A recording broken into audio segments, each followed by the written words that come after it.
kwa nini inapingwa? Kwa sababu dunia inaona Mungu amechagua kuokoa wanadamu kwa njia ambayo haingii akilini. Inaonekana ni dhaifu, inaonekana ni ya aibu, inaonekana ni ya laana, haina mantiki. Kwa hiyo intellectually inakataa, scientifically inakataa, kifalsafa inakataa, lakini kwa imani inakubali. Jina la Mungu wetu libarikiwe sana. Wokovu hautokani na uwezo wa akili nyingi. Wako watu wana akili nyingi lakini ni watenda dhambi.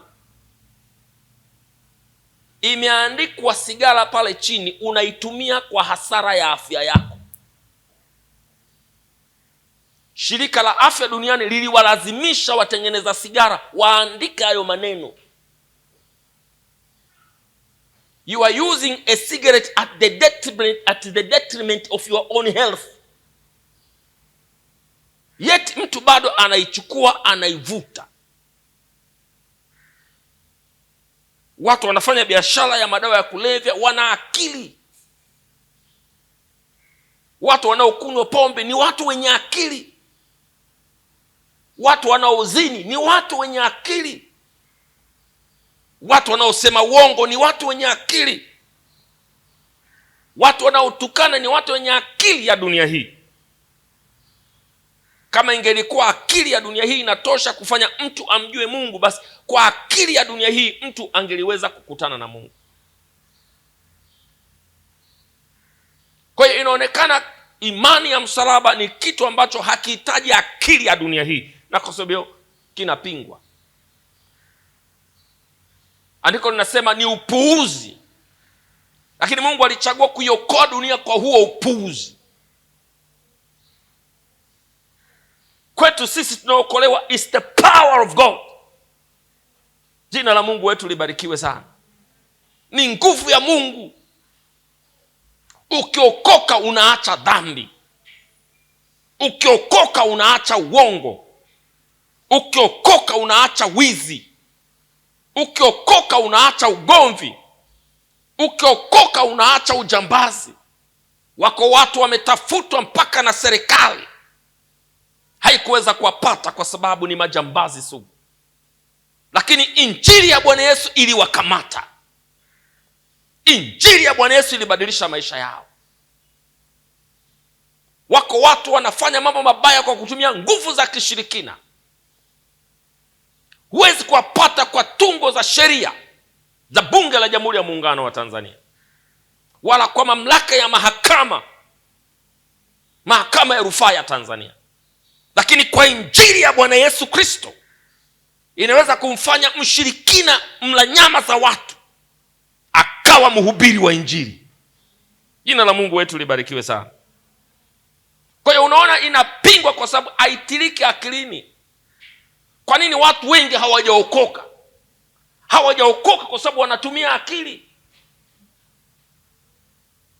haingii akilini.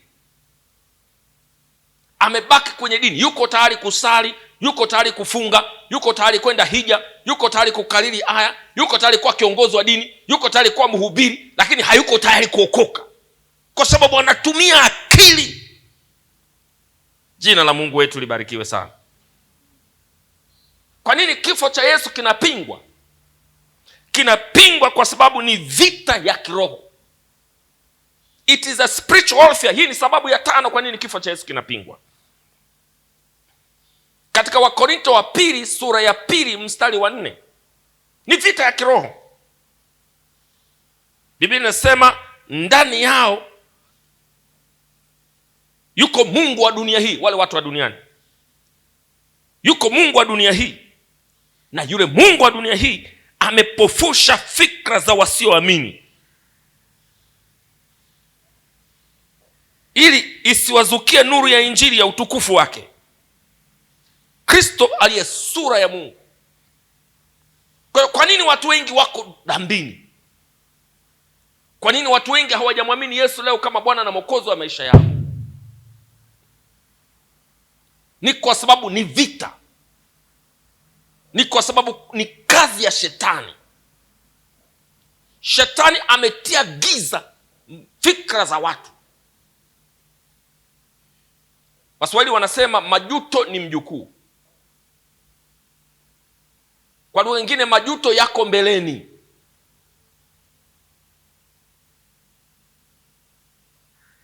Wako watu wanasema hivi, kwani huko mbinguni mna uhakika kwamba kuna Mungu? Uliwahi kufika mbinguni alafu ukamkuta? Mnatushughulisha hapa na kokoka, tutubu vipi bwana? Hebu mtuache bwana, sisi tufurahie maisha. Tukiamka Yesu, tukitembea Yesu, ukienda kazini Yesu, ukienda barabarani Yesu, uko makanisani Yesu, Yesu kila mahali mpaka tunakuwa hatupumui. Mimi nilipenda maneno ya mtu mmoja wa Mungu. Akasema nikifika mbinguni nitafurahia mambo matatu. Jambo la kwanza, nitafurahia ya kwamba kuna watu walikuwa wanasema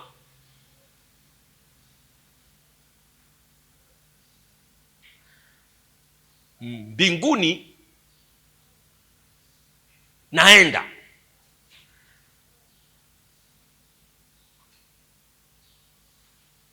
lakini nikifika mbinguni watu wale walikuwa wanadhani ya kwamba wangeenda bila msalaba, sitawakuta.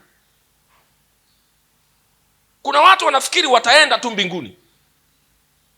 Kuna watu wanadhani ya kwamba kwa kuwa Mungu ni mwema, anawezaje kuchoma watu wote hawa? Huyo Mungu atakuwa na akili ya aina gani?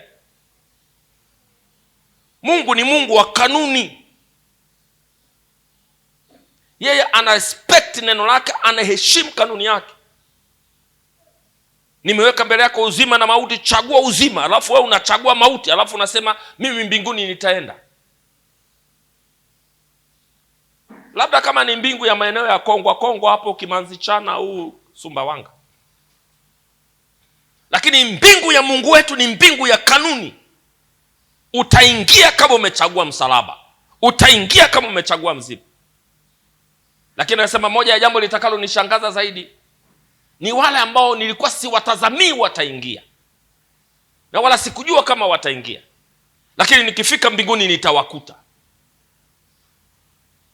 Wale ni wale wanaosikia injili kama hii ninayohubiri leo, alafu akasema Mungu wangu niokoe sasa, kwa sababu sina muda mwingine. Unajua saa ile unapoisikia injili na ukakubali kubadilika, saa hiyo ndio saa ya wokovu. Mimi mchungaji aliyenifundisha kuhubiri aliniambia kila mara unapohubiri habari za Yesu aliye na uwezo wa kuokoa, hubiri kana kwamba watu wote walioko mbele yako hawajaokoka, ili kila mtu ajipima kwenye mamlaka ya hiyo neno. Kwa sababu nataka nikwambia, kama tutapata nafasi ya kuzungumza mbinguni, kuna watu watatulaumu. Watatuambia, sasa mchungaji, siku ile wakati unahubiri haukuwa umemaanisha sana.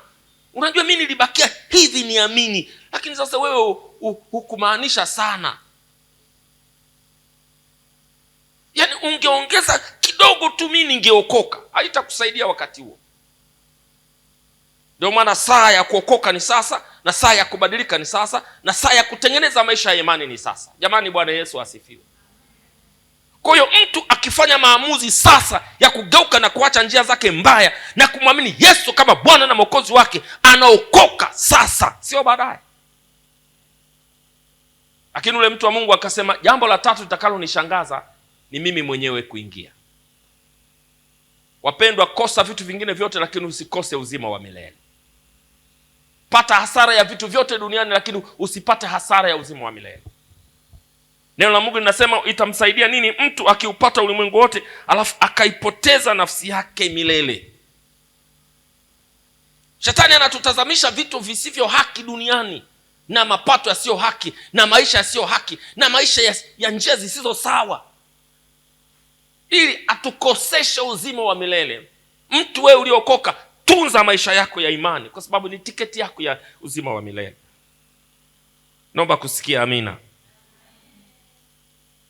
Nataka uelewe kuna vita, na ni vita kubwa ya kiroho, na hii vita ya kiroho wala haiishi kwa sababu umeokoka. Ukiokoka ndio inaongezeka, lakini sasa unacheza from a winning team. Kabla hujaokoka ilikuwepo vita, lakini ulikuwa unapambana from a losing team. Kabla hujaokoka wewe ni loser, lakini baada ya kuokoka wewe ni winner. Ndio maana katika Efeso sura ya 6 mstari wa 10 Biblia inasema vaeni silaha zote za Mungu mpate kuweza. Kumbe Mungu anataka tuweze, kwa sababu tunacheza from a winning team, timu ya Bwana Yesu aliyeshinda kifo na msalaba. Shetani anapinga injili, na msalaba wa Bwana Yesu uliharibu kazi ya shetani. Ndio maana shetani anapinga msalaba. Kitabu cha Waebrania sura ya 2 mstari wa 14, basi kwa kuwa watoto wameshiriki damu na mwili, yeye naye vivyo hivyo alishiriki yayo hayo, ili kwa njia ya mauti amharibu yeye aliyekuwa na nguvu za mauti, yaani Ibilisi. Kumbe kitendo cha Yesu Kristo kufa kifo cha msalaba lilikuwa ni pigo kwenye ulimwengu wa giza juu ya nguvu ya dhambi na mauti. Kwa nini tunaweza kuishi maisha ya ushindi? Kwa sababu nguvu ya dhambi ya mauti imeshindwa pale msalabani.